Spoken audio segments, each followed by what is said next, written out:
Welcome to Sound Bites, hosted by registered dietitian nutritionist Melissa Joy Dobbins.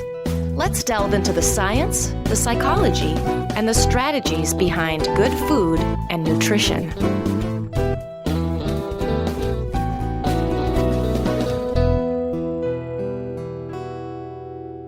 Hello and welcome to the Sound Bites podcast.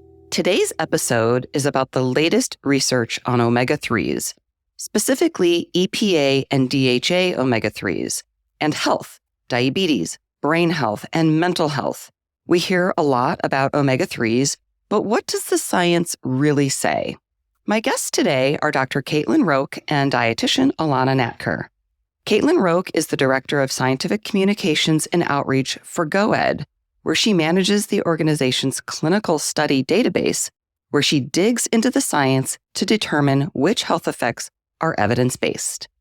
Alana is a dietitian and nutrition communications consultant with more than 2 decades of communications experience.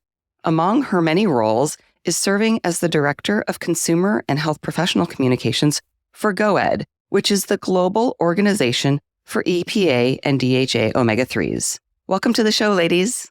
Thanks, Melissa. I want everybody listening to know that this episode is not sponsored.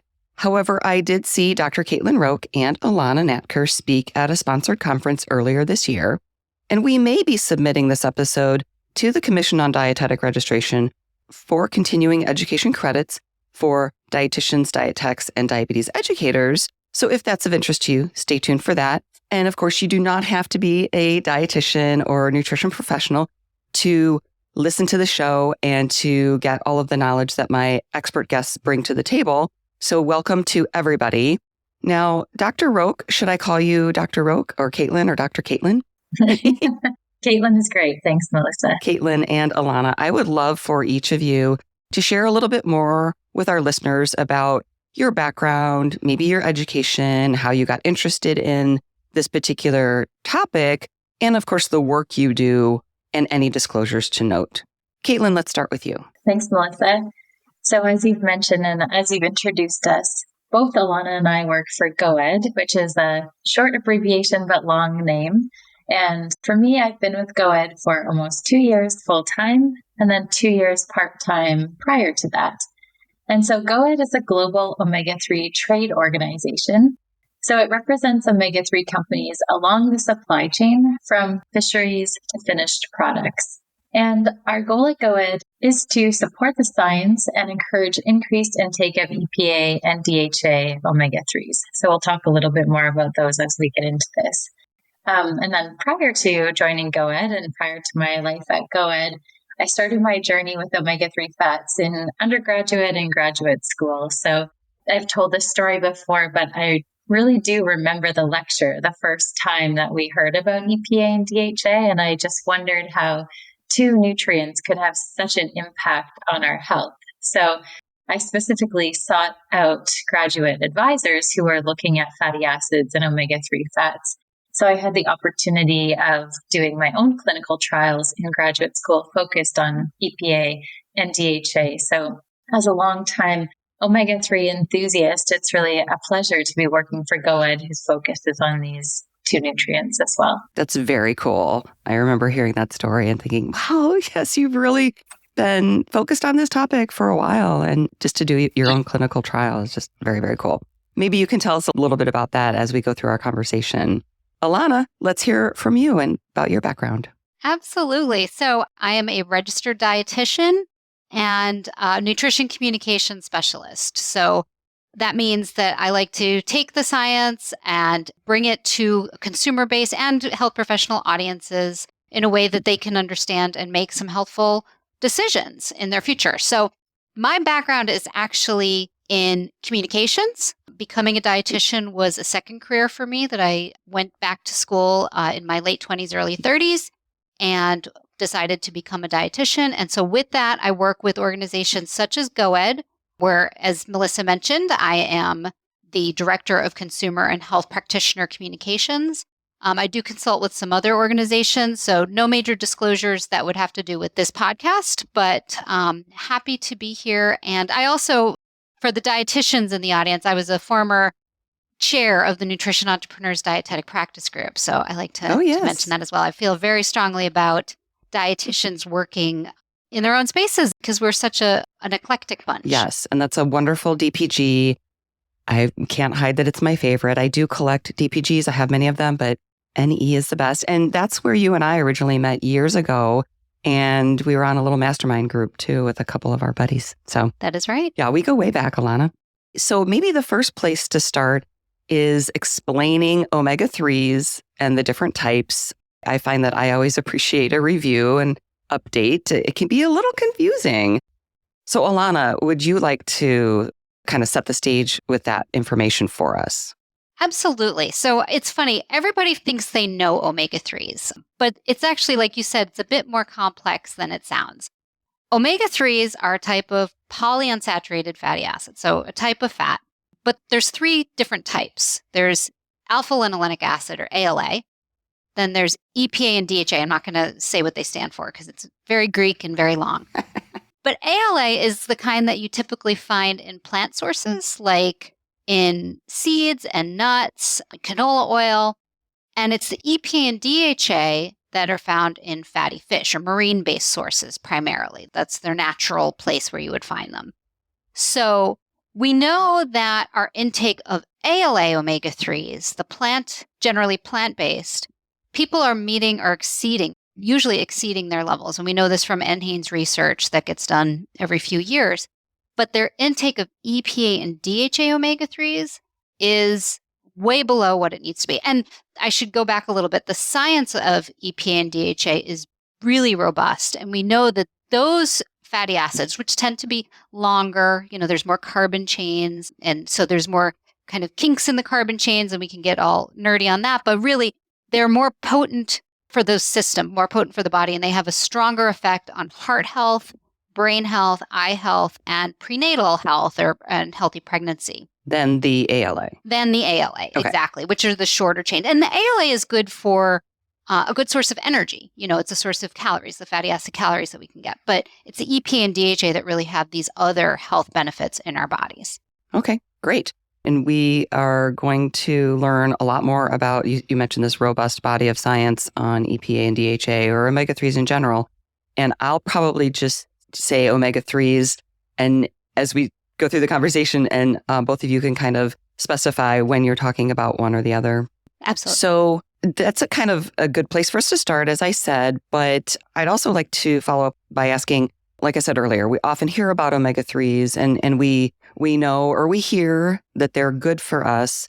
But what exactly does that mean? And how do we begin to understand maybe the food sources or the supplements?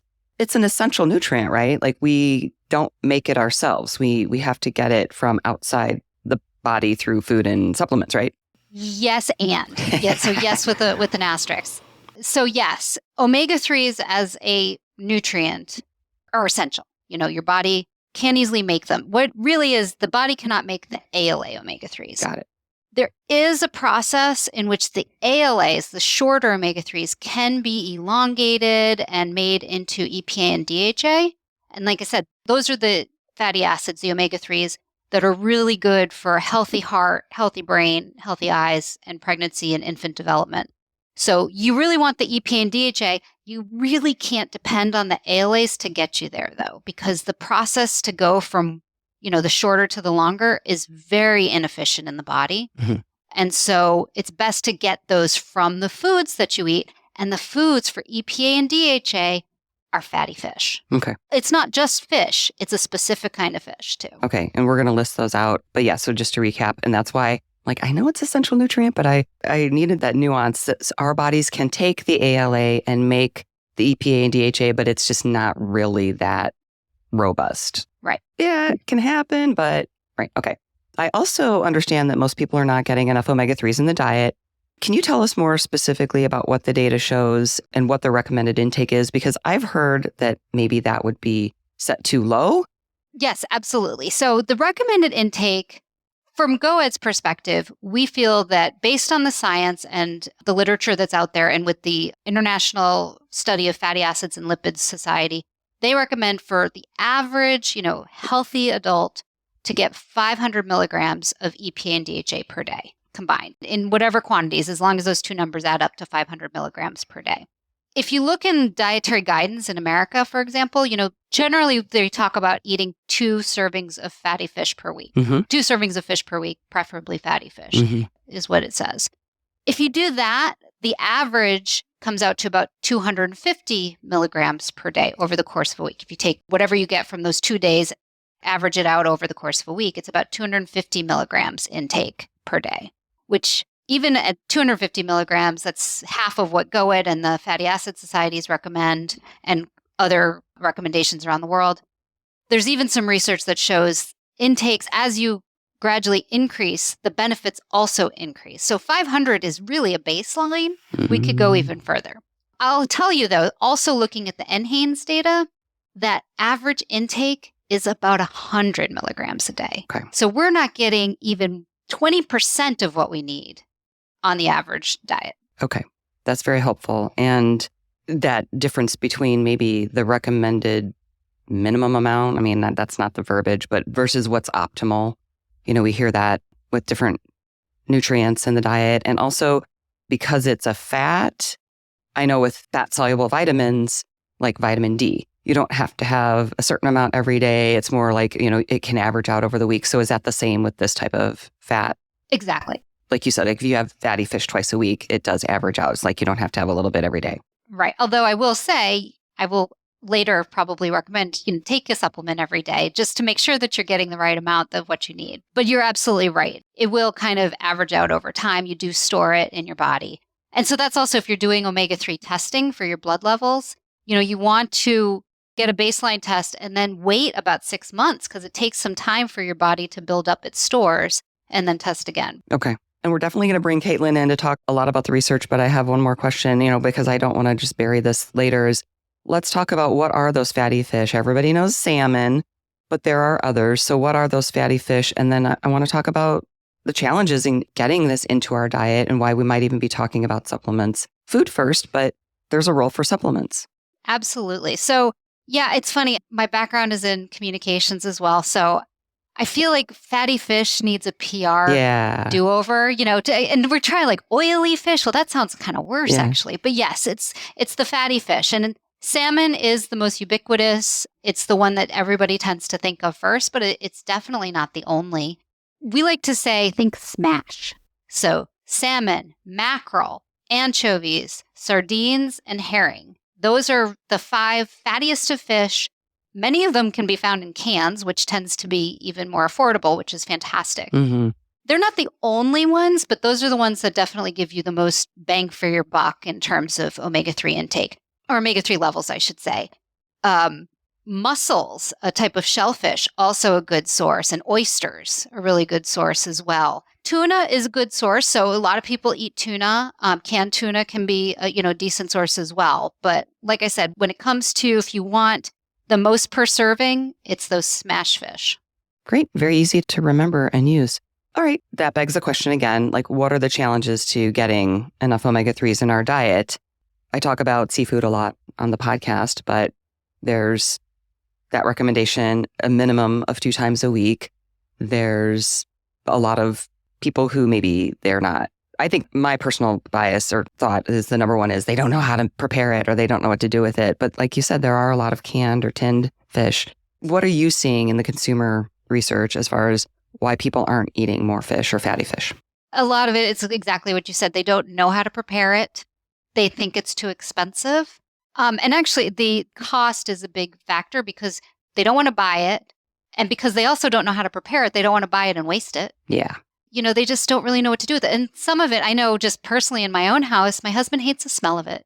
He doesn't like the smell of fish. So if we're going to make fish at home, we got to make it out on the grill outside, or we eat it in a restaurant, which we don't go out to eat very much. But there's a lot of unfamiliarity with cooking fish, preparing fish, and just kind of enjoying fish, I guess. It's also another one of those things that many of us, at least in our culture, we don't grow up eating fish very much, especially the fatty fish. I think shrimp, we eat a lot, but that has very little omega-3s in it. But fish sticks, actually, the white fish that the pollock in fish sticks is a pretty decent source as well. So I'd love to see more of that incorporated into people's diets.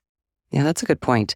When I go through periods where I kind of track, gee, how often am I getting seafood or other, how much protein am I getting? I find that shrimp is most often what I would cook at home, and salmon too, obviously. But shrimp I feel like it's easier to cook and it's a little bit more forgiving. I also do want to mention that I do have some omega-3 related episodes that I'll link to in the show notes at soundbitesrd.com, including one with Ellen Shutt from GoEd. And that was way back in episode 74, Are You Getting Enough Omega-3s? And she just does a really great job of breaking everything down step by step. Not that we're not going to do that today, or we haven't already done some of that, but I do encourage people to take a listen to that just for maybe a deeper dive. And some more recent episodes are related to omega-3s and cardiovascular health, brain health, particularly concussions. And of course, I have some seafood related episodes. So let's bring Caitlin into the conversation. You manage GoEd's clinical study database. Talk to us about how much research has been done on omega-3s and what you're seeing in maybe like the current or latest research. Yeah, we're so lucky, but also overwhelmed with the amount of science for EPA and DHA omega-3s. So as you said, with our database and other academic search tools, as of today, there's over 50,000 studies on EPA and DHA, wow, with over 4,000 human clinical trials. So compared to some other nutrients or supplements that we see, this is a huge amount of research. And so this presents us with some great benefits, but also some challenges, because with so much research means we have a lot of research to sort through and a lot of information to process in order to try and determine what some of these key messages and key areas are that are coming from the research. And so as Alana has mentioned before, we see some really strong evidence for heart, brain, pregnancy, prenatal. And then we see a lot of other emerging research, some looking at biomarkers, some looking at kind of consumer interest areas. And so we have a lot of research emerging. So it takes some time to really properly sift through. And I can give some examples of that as we continue our conversation. And so it takes a lot of work to evaluate the science. And I know as dietitians and as scientists, we really want to make sure that we have a good handle on what the science is actually saying. And a frustrating part to nutritional science is that it's not always consistent, and sometimes it changes. And so if we could stand on our chair or put a stamp on it to say forever and always, this will be the message, that would make everyone's lives easier. But we know with technology and innovation, our stories might change over time, and we have to be adaptable to that and incorporating the latest evidence. That's a great point. And I was going to ask this later, but I think it fits really well here now. As an expert in research, this is your world, science translation, research, data analysis. I would love to hear your thoughts on a few things related to research, like nutrition research limitations, industry-funded research, and also the role of the dietitian in industry. And you could kind of answer that all together or take each one separately, whatever you prefer. But there's a lot of different thoughts and ideas about those three issues. And since you live and breathe this every day, I would love to hear your thoughts. Yeah, it's such a great opportunity to talk about this question in particular, because it's something that comes up all of the time. And I think it can be a bit of an echo chamber when nutrition scientists and dietitians are talking to each other about these issues all the time. And they exist, but it's important to share, I think, with this broad audience. So I can mention some limitations specifically to brain health and cognitive research, maybe when we address that. But overall, I think one big challenge is assessing the background diet of people coming into your studies and trying to figure out a study population that's relatively consistent. So when we think about EPA and DHA, specific in our example, if we have a study of 100 people, what kind of foods are they eating? Are they taking any supplements? What kind of EPA and DHA levels do they have in their body before they start the study? And if we know this information, we can measure changes that happen over the course of the study. And perhaps we're seeing more robust effects in people who start with really, really low levels and are able to increase their levels. So I think stratifying by these population groups from baseline diet intake is really important. And then when we think about a topic like brain health, I mean, everyone has different genetics and health statuses. So if you have dementia, do you also have cardiovascular disease? Or if you have, there's just so many different combinations, and each of these combinations are important to consider someone's nutrient needs, and not just for EPA and DHA, but diet in general. And I think the other thing we talk about a lot in nutrition science is in a cell culture and animal experiment, you have control over your experiment. Some of the rats might be far more feisty than others, but they still live in a consistent environment, and your cells are being treated the same way every day. Whereas in a human experiment, you give people their supplements, for example, or you advise them to eat fish twice a week, and then they go off into their world and exam season comes, or they have a family dinner, or all sorts of things happen. They start training for a marathon halfway through your study, as an example. So there's all of these other factors that humans are hard to control. And on a podcast you had with Dr. David Allison, he talked about some of the studies that he does where you bring people into the lab in a controlled environment. And boy, those are great studies, but how expensive they are to actually run. And those are very rare, very unique opportunities. So otherwise, we have to do our best, and people will go off and do their thing. I also want to add, a limitation, especially with omega-3 related research, EPA and DHA related research, like we know from meta-analyses of clinical studies that EPA and DHA intake reduce the risk of death from heart disease. So for us to tell people, take your omega-3 so you don't die. How do you know if it works? Well, you didn't die yet. Great message, right? I mean, so that's hard. It's a limitation because we're trying to promote health. We're trying to get people to stay healthy. And so how do you prove that? It makes it really hard.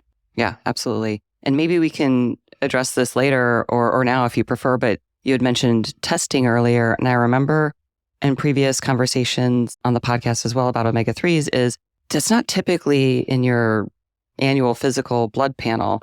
And I always have beautiful lipids, but when I did the omega-3 test, my levels were low. So I don't know if you want to address that now. It's a beautiful way of seeing if the diet that you have is working for you in terms of raising your levels to, your omega-3 levels to a point in which it's because you can't feel it. You don't walk around and say, oh, I'm feeling like my omega-3s are good today. Like it's like blood pressure. You don't know if it's high unless you test it. Exactly. And you're right that it's not in your typical lipid panels or anything like that. So your desirable omega-3 index, we say omega-3 index, it's really omega-3 blood levels. Your desirable is around 8%, 8 to 12%. Most people are between a 4 and 6%. Mm-hmm. So, if you get that blood levels taken, and then is your diet working for you? Maybe you need to incorporate a supplement into your diet, or if you're already taking supplements, are you taking enough? Mm-hmm. It's just a way to get some feedback to knowing if what you're doing is working. Yeah. And then you can go from there. Yeah. So is that something you can ask your doctor to include on the blood panel, or is that something that GoEd offers or recommends a specific test that people can access? It can be done in the doctor's offices in some places, I think, but it's very, very easy to order. There's a test that's called the Omega-3 Index from OmegaQuant.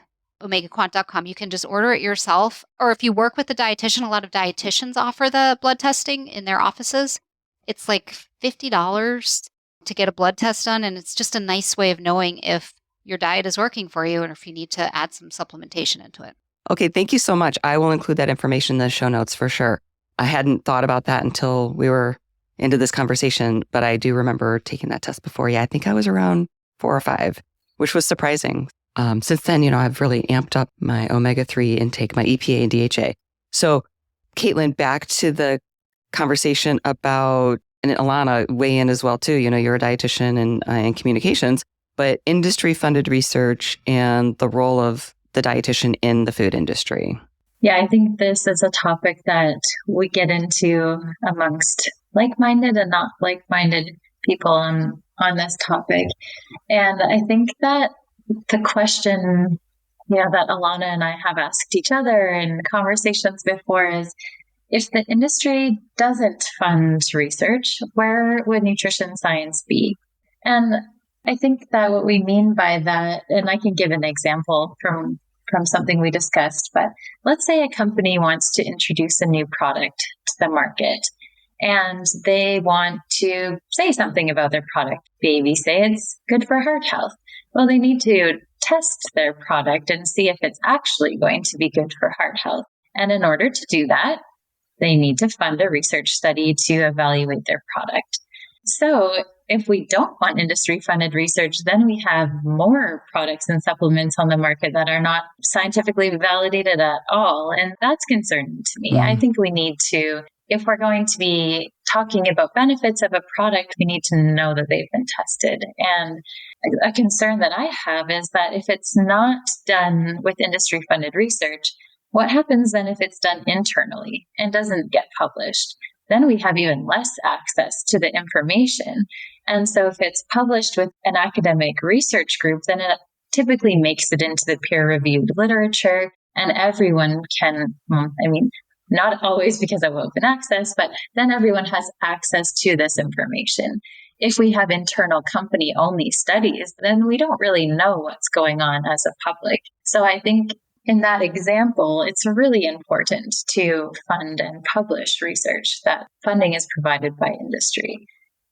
And then the other point I wanted to make too is that if we don't want industry to fund the research, then who will fund the research? Right.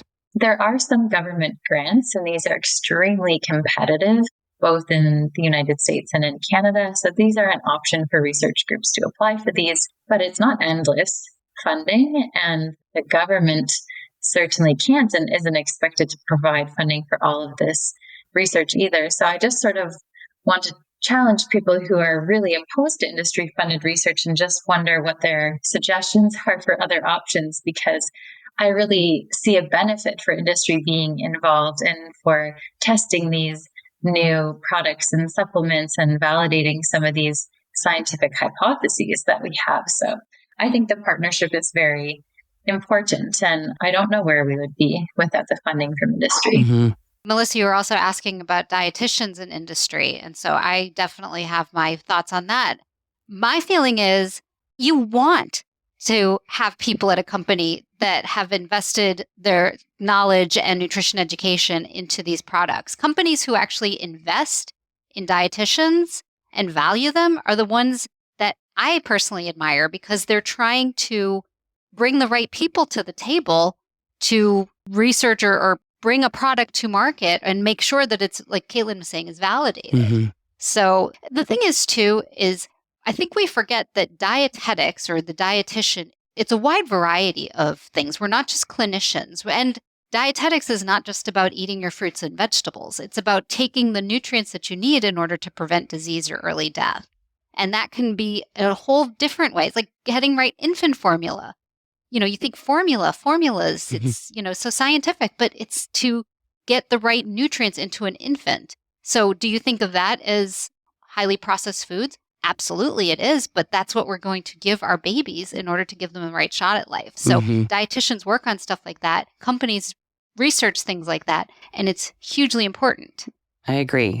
Thank you both for weighing in on all of that. Like I said, I usually ask it later. Didn't mean to pause the research conversation, but let's turn our thoughts back to the research that you see come across your desk all the time, Caitlin. And in particular, I'm interested because I know that there are some updates or more recent research related to diabetes, brain health in general, and then mental health. Diabetes, of course, I'm interested in because I've been a certified diabetes educator for 25 years. So anything that you can share with that. And then mental health, I have been wanting to talk about omega-3s and mental health on the podcast for several years. So I'm really curious about that aspect. And I know just from our previous conversations that, it's really important to you and to GoEd to share the science, but also the limitations and maybe where things are headed. So I'm really interested to hear any of that you can share with us. Great. Science and omega-3s are my favorite topic. So if I go on and on, just interrupt me or stop me. Let's start with diabetes. I think it's something, again, when we learn about EPA and DHA, we kind of want them to do everything.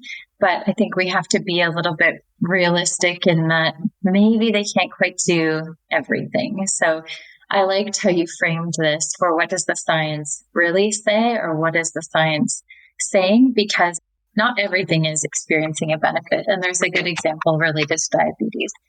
And when we look at the scientific research, we find that EPA and DHA significantly reduce triglyceride levels. So if taken in sufficient amounts, there's a good relationship between increased EPA and DHA intake and reduced triglyceride levels. But this does not hold true for cholesterol. So if we're looking at these blood lipids specifically, if someone has high triglyceride levels, it could be an effective strategy. If someone has cholesterol levels that need to be managed, it may not make a difference to that person specific to their cholesterol. So I think that's important to highlight. And then the other two, of course, related to diabetes would be glucose and insulin. And from the human clinical trials, we don't see a conclusive effect. We see some studies that show a bit of increase, some studies with a bit of decrease. And so it's not conclusive right now. So I wouldn't be comfortable saying that there is a strong effect in either direction because we really just don't know. And sometimes not knowing is uncomfortable and it'd be nice to just know, but I think it's more appropriate in this case to say it's inconclusive. And this is an area of research for clinical and in general, so there will be more studies to evaluate this, but as at this point, we're still learning more about the effect of EPA and DHA on glucose and insulin. Okay, great. Thank you. And as you're talking, it reminds me, and maybe we didn't spell this out so much at the beginning, but your job digging into all the research, you're looking at all the research studies that are out there, the strengths and limitations and the methodologies of every single study. And, I don't want to put words in your mouth, obviously, correct me if I say anything wrong, but you're taking that body of research and you're trying to say, how strong is the evidence in this particular question or area of focus? Did I say all that right? Yeah. Or maybe you could say it better. That's exactly right.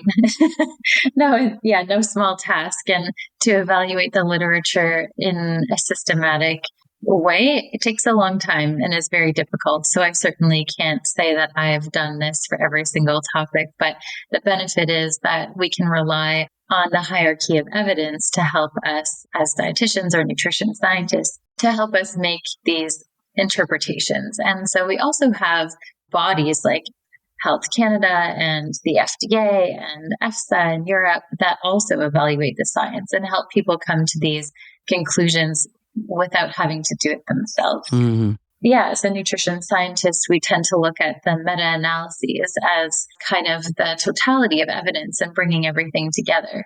Those also have different strengths and weaknesses to them. Not every meta-analysis is a good quality meta-analysis. So if it was only more simple, but I think it's important to consider how all of the research builds together. Okay, great. Thank you.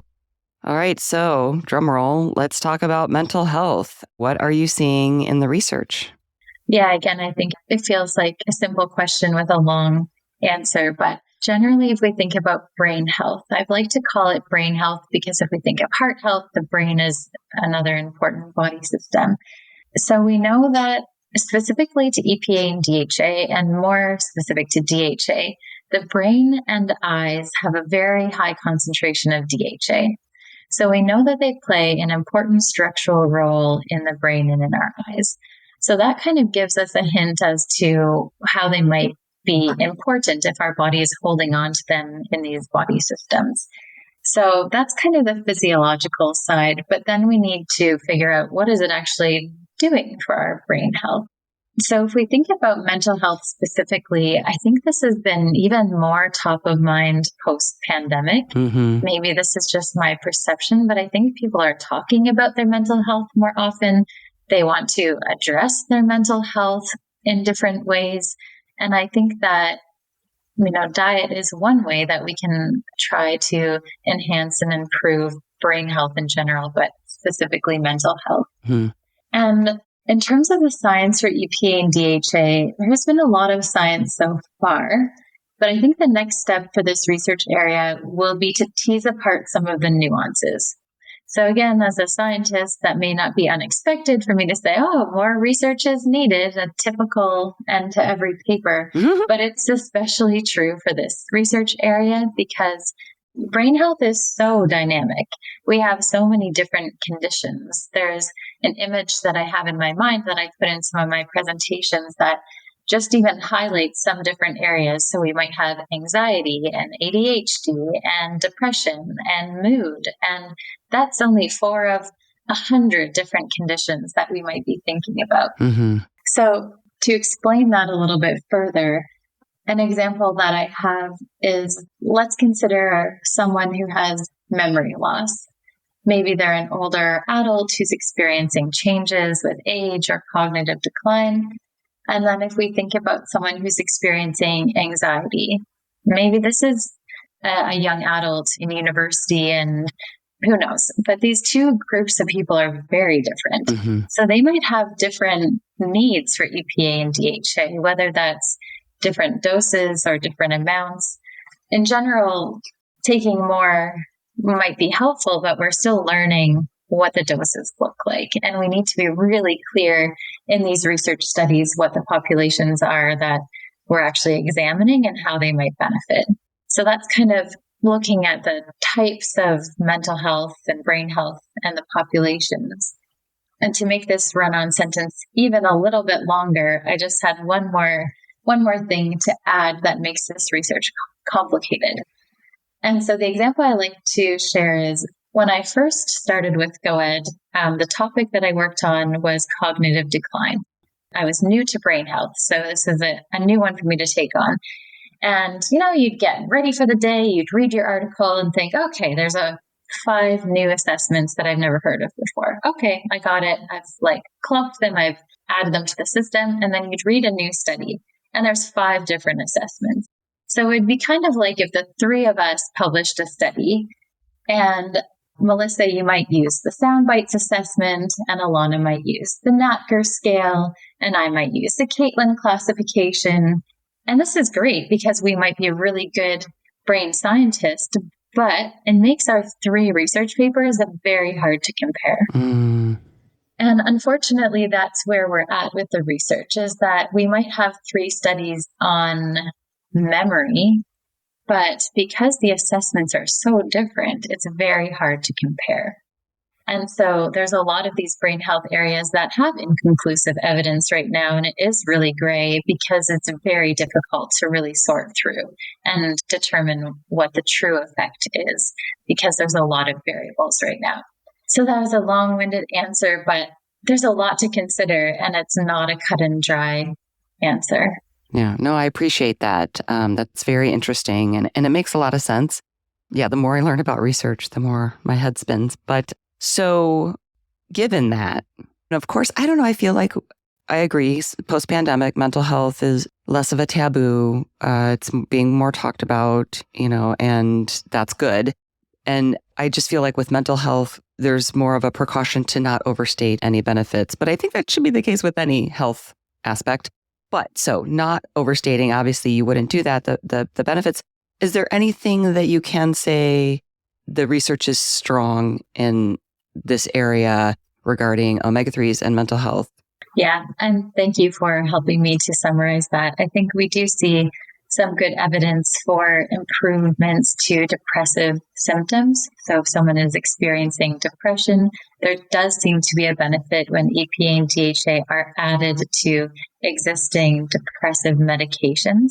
So there seems to be an effect when together. There also seems to be a benefit for people experiencing clinical levels of anxiety. And so again, that's specific to that population, but there does seem to be a benefit there.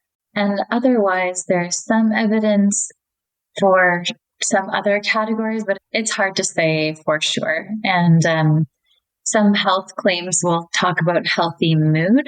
But mood is really a hard thing to quantify. And truly the science behind those claims are related to depression and depressive symptoms. Okay. So I think that's important to clarify as well. And so where do you see, obviously more research is needed, where do you see the research headed in this category regarding mental health? Yeah, I'm really optimistic about what we're going to see in the next few years. And that's because I think we will have studies that more specifically define the populations that they're interested in, use more consistent tests and assessments so we can draw some conclusions. And then I think we're going to see some, if we can call them innovative areas as well. So there's this new field that I'm still learning about, e-gaming, and people are taking different supplements to improve e-gaming. Wow. And people are taking supplements to improve their attention and focus and this mental edge that students are looking for, that CEOs are looking for. So these are kind of some fun areas of brain research that I wouldn't have guessed even 5 years ago we would be investigating. So I think there's very important clinical groups that will benefit from enhanced research. And I think there's some special populations and some unique circumstances that we will learn more about as research evolves as well. Interesting. Thank you. So I do also want to mention the Seafood Nutrition Partnership has a mental health toolkit. It's a booklet. It's digital. I have a hard copy, but you can get that online. And it's talking about seafood and mental health. And they reference 13 research articles. So I'll put a link to that in my show notes at soundbitesrd.com as well. But it talks about, obviously, seafood having the EPA and DHA, having anti-inflammatory properties. And I know inflammation and anti-inflammatory can be kind of a buzzword.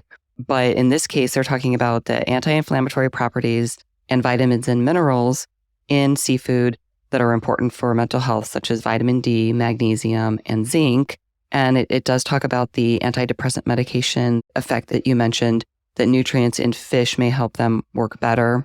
And people who regularly eat fish are at least 20% less likely than their peers to have depression, and also some things related to decreased rates of anxiety and depression. So I'll include that as well. I always appreciate what the Seafood Nutrition Partnership is doing.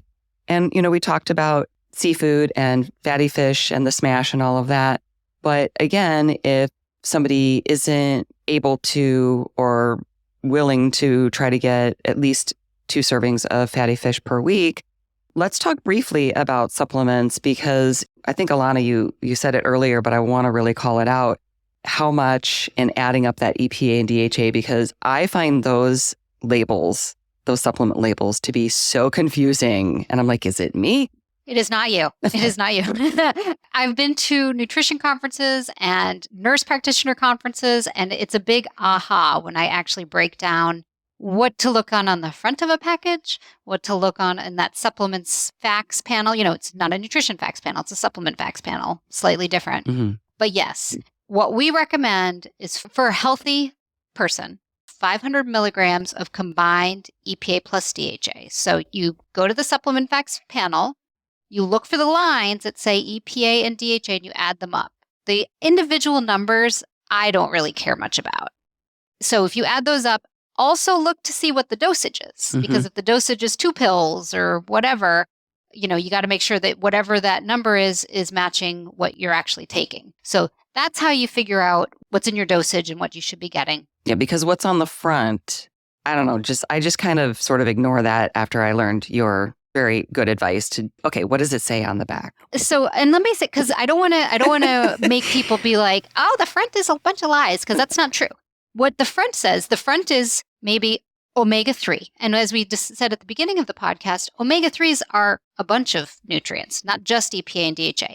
Or the front might say fish oil milligrams, and that's the amount of fish oil, and that's great. But EPA and DHA are parts of fish oil. So that's why the front will give you some information, but the back, the label, will give you the information that you need to know. And I'm glad you said that. It's not that the front is lying or anything. It's just, it's a different number that isn't as important as adding up the EPA and DHA. Exactly. If you're strolling down a supplement aisle and you see numbers that look higher and higher, you know that there's something that's more potent, or, is a stronger dosage of something. But it's really what you look on the side. And the other thing you want to look for on the label is USP, right? So you can look for these, certifying organizations like USP or NSF that, they're third-party tested. we also, as GOED, I should mention, we're not a certifying organization, but our members, the members of GOED, have all voluntarily signed an affidavit as part of their membership, this voluntary manuscript that states that they abide by standards of quality and ethics, ethical marketing, that are as strict, if not stricter, than those you could find around the world. So I get a little nervous when we talk about, look for this USP logo or look for the NSF, because not all GOED members have those logos, but we know that they're upholding standards of quality. That's what you want out of an omega-3 product, is that they are these quality things that say what they do, and they're not overstating the benefits of their product. They're base their claims on science. So anyway, there's all kinds of information to look for. Okay, yeah, I'm glad you clarified that, because I get confused on that as well. The USP and NSF, all of that. So then if people go to the GOED website, is there a list of... Yeah, if you go to goedquality.com, you can find the list of companies. At least I know that there's a list of the brands. So like the supplement products that you'd find on the marketplace, you can find that list as well. Great. Thank you.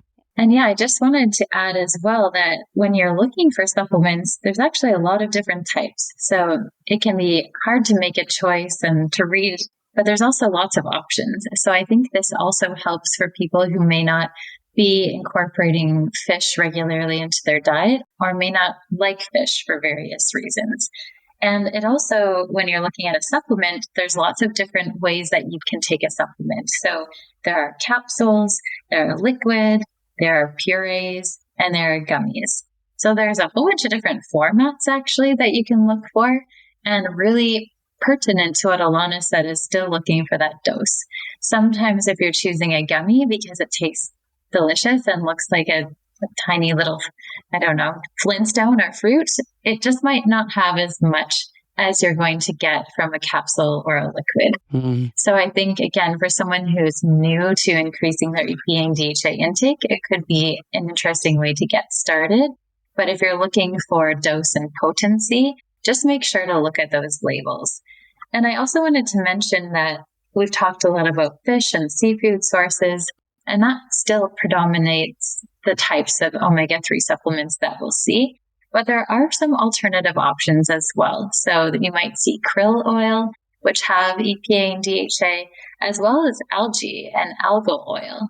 So this is a relatively new player to the market and is a great plant-based alternative for people who might be vegetarian or vegan or looking to try something different.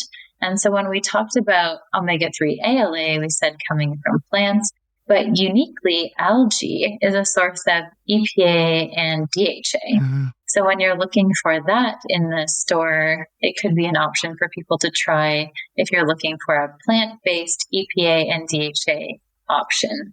So yeah, just wanted to add some alternative ways that we can get EPA and DHA into our diet in different formats. And it's kind of fun to experiment and see what you like the most. Yeah, very interesting. I wasn't aware of all of those different options. And I know some people are afraid of fish oil supplements because of the fishy taste or burps. I've never had that problem, so I don't know. I would just say if you have that problem with a certain product, try a different product and see. Try a different product, take it with food, try a different format. Like Caitlin said, there's these swirlies that are kind of like liquidy, but they taste like they're delicious. Yeah, I know there's some capsules that you can just bite into and swallow. I've never tried that, but I hear that they're tasteless. Or some of them are flavored. I don't know. Very interesting. Thank you. So are there any other omega-3 tips or myths or areas of confusion that you'd like to clear up that we haven't touched on? I'm going to jump in real fast with one just because we just talked about the supplements. People get concerned a lot about mercury and supplementation. And so I can tell you, we do test for that among our GOED members, and we find zero contaminants and issues with that. Honestly, the purification process to make a supplement takes away any of those impurities like mercury or PCBs or anything like that. So one myth I will say, when I was pregnant 15 years ago, my gynecologist, I asked him, should I start taking fish oils now? And he said, be concerned about the mercury. So I took vegetarian, even though they were at the time much more expensive. But now I've since found out, that I didn't have to worry about that because it's really not a concern. Wow. Yeah, I never heard of that. I mean, we think of that with regard to fish. I worked in a maternal fetal medicine clinic. And so, we were always trying to get people to eat the forms of fish that were lower in mercury. But I never thought of it from a supplement standpoint. And it's good to know that we don't need to worry about that. Yeah. And then I think from my side, I'm really glad that Alana brought up the topic of mercury. I think it still remains to be a pretty strong fear for a lot of people in our society. And another one that we hear quite a lot actually is related to bleeding. So almost always if we read a post about EPA and DHA, we'll say, talk to your doctor and ask about risk of bleeding. And if anyone has gone in for a surgery or a medical procedure, that's often when this comes up in the pre-surgery checklist. They say, okay, now is your time to stop taking any vitamins or supplements. And sometimes I've heard them say, and specifically fish oil or omega-3s. So after having this experience in myself and in my family, I thought, okay, we better see what's going on here. And so this was actually a project that myself and others at GoEd took on this year in 2023 to address bleeding more specifically. So we used our GoEd clinical study database, and that allowed us to look for any research studies that had bleeding as an outcome. So that could be a primary outcome, a secondary outcome, or even just an outcome in general that were measured as part of a post-surgery study. And what we found was that over 80 studies that measured bleeding in some way, there were no significant differences between the groups taking EPA and DHA and the groups taking a placebo. And this is really important and something that we feel strongly about communicating. And it's going to take some time and effort to get this message, one, to the scientific community, and two, to the health practitioners that are delivering this message. But we think it's important because EPA and DHA can be such an important part of heart health. And so if you're in for a heart health related procedure, maybe EPA and DHA are important to remain part of that. But that's another research question. What we need to do is communicate this null or lack of association between increased EPA and DHA and bleeding. So our plan for that would be to submit an academic publication probably at the end of this year or start of next year. And then, of course, work with Alana to develop some messaging around that. So an infographic and some other resources that we can start to share. So that's my favorite myth to talk about. And at any chance I get, it's great to bring that up. So thanks for asking. Very interesting. I look forward to seeing that in the headlines then coming out. Probably not soon, because I know these things take time, but you listeners heard it here first, right? Well, as we're wrapping up, I would love for both of you to share some bottom line takeaways or parting words of wisdom, and of course, where people can find more information, any websites, social media. I will, of course, have those links in the show notes, but if you want to mention them. Absolutely. So I think ultimately what everybody needs to know is make sure that you're eating enough fish. I don't think I gave this stat before, but most people, you're supposed to have 2 servings of fatty fish per week. Most people have less than 1. Mm-hmm. So make sure that you're eating fish, that you're eating the right kind of fish. Remember that smash fish. And just for added assurance, take an omega-3 supplement. You want to make sure you're getting about 500 milligrams per day of EPA and DHA omega-3s. You can actually go higher. We didn't talk about upper limit, but the studies that we've seen, people are taking omega-3s up to like 5,000 milligrams per day. People with history of heart disease tend to take 1,000 to 2,000 milligrams. So both the US FDA and the European Federation, the EFSA that Caitlin mentioned, they say that up to 5,000 milligrams per day is considered safe. A safe upper limit. But I still recommend only 500 at minimum. That's a good place to start, considering most people only get 100. Make sure that you're getting your omega-3s because it will benefit your heart and pretty much every cell of your body. Mm-hmm. Thank you. Oh, and to look for us online, you can find us at alwaysomega3s.com. That is our main website, the best one for consumers. Health professionals can go to fatsoflife.com, FATS of life, fats. Okay. We have a social media presence with our Always Omega-3s handle. That's where we share out our infographics and videos and things like that to help educate consumers and, informed health professionals and people like that to learn more about the latest on EPA and DHA omega-3s. Excellent. And Caitlin, any bottom line takeaways for us? Yeah, stay tuned to GoEd. Alana has launched a new series this year called Science Says, where she's interviewed nutrition scientists and dietitians to kind of break down some of these topics of science research into more bite-sized takeaways. So I love it. Yeah, I've been pleased to be part of a couple of those.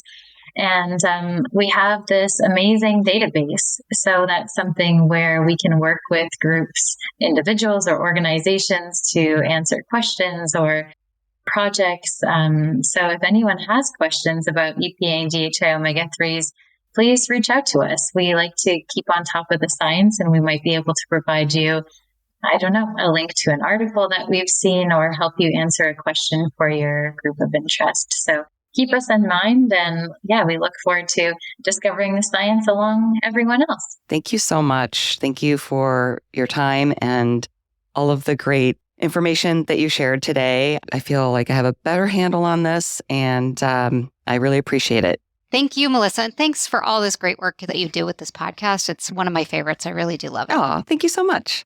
And for everybody listening, as always, enjoy your food with health in mind. Till next time. For more information, visit soundbitesrd.com. This podcast does not provide medical advice. It is for informational purposes only. Please see a registered dietitian for individualized advice. Music by Dave Burke, produced by Jag and Detroit Podcasts. Copyright Soundbites Inc., all rights reserved.